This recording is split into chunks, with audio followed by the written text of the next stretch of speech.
F-22 production stopped in 2011. However, a few years later, there were many prominent voices calling for a restart of the program, but it never happened. A wide range of interwoven variables contributed to the eventual decision several years ago not to restart F-22 production.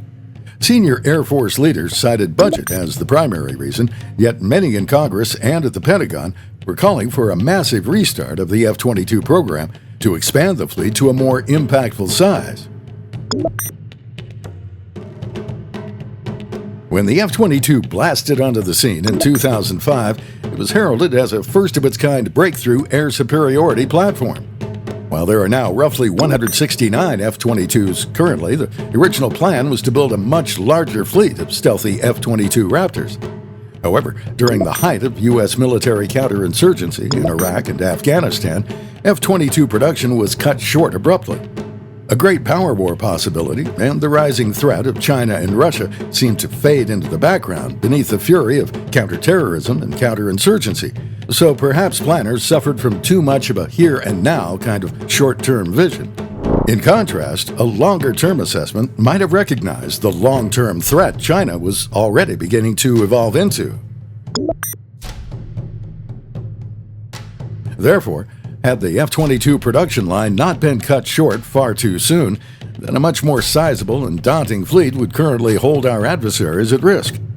Looking back on the Iraq and Afghanistan years, many Pentagon leaders and weapons developers regard the decision to stop F-22 production as a massive error. Was the discussion about restarting the line an effort to correct the error? Were budget concerns truly the reason? One thought that seems to make sense is that in retrospect, when the decision not to restart the F-22 production line was made, just how far along was the sixth-generation aircraft? Conceptual work and early subcomponent prototyping, at the very least, was already underway on the sixth-generation stealth fighter, and it may have been showing great promise. As the sixth-generation aircraft is now airborne, it may have been much further along than initially thought. Developmental technologies, such as digital engineering, have enabled the sixth-generation prototypes to become airborne years ahead of what had initially been planned.